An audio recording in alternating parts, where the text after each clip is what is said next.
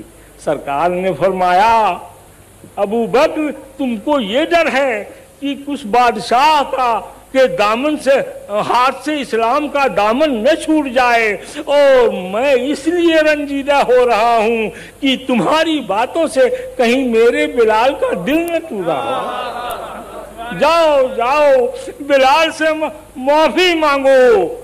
اللہ اکبر، بلال نے کیا ناجائز بات کہی تھی؟ وہی تو کہا تھا جو اللہ رسول کا فرمان ہے۔ فرماتے ہیں لا فضل للعربی علی العجمی ولا للعجمی علی العربی کلکم آدم والآدم من تراب۔ اللہ اکبر، میں آپ سے کیا عرض کروں، ایک مجلس میں عہد فاروقی میں کسی شاعر نے شعر پڑھ دیا، بلال ابن عبداللہ خیر و بلالی۔